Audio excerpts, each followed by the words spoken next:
Now, 1 year after the FCC required phone carriers to implement spam blocking software, robocalls are on the decline. However, they are being replaced by a new problem, robotexts. Tonight, consumer investigator Steve Frazier is getting answers into what is behind this frustration. And Steve, I can attest, I get texts from Susie, from Sam, from, Jim. I don't know who these people are, but I don't text them back because you told me not to.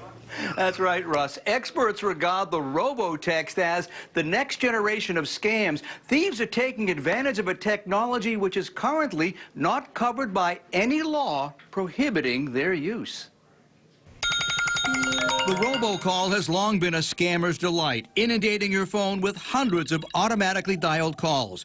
But the addition of software known as Stir-Shaken has begun to make a dent in those calls. The number of scam robocalls has actually dropped in half. So scammers have turned to this instead, the robotext. I've seen a steady increase.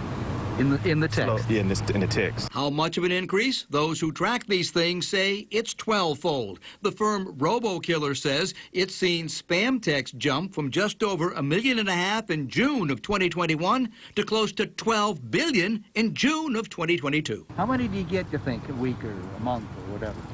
I'd say probably 20 to 25 a week.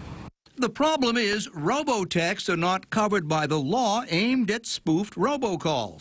Is there any way that we as consumers can stop all these robotexts? Yeah, so I think there's definitely some tips for consumers. Be wary of what these texts are asking for.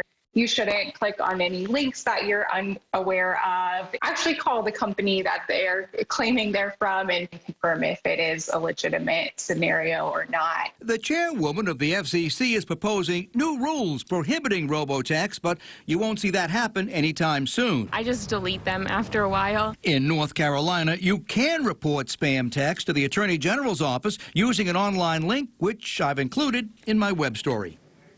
In addition, the Federal Trade Commission is also interested in those texts. You can forward it to them using the numerical equivalent of the word spam, that is 7726. If you do that, it'll get to the right people to investigate. Working for you, I'm consumer investigator Steve Frazier. Very good information there. Yeah, I got one of those yesterday, too, and they asked if I was Lucy, which I thought was strange. So. Text 7726, guys. I will. All right, thanks, Steve.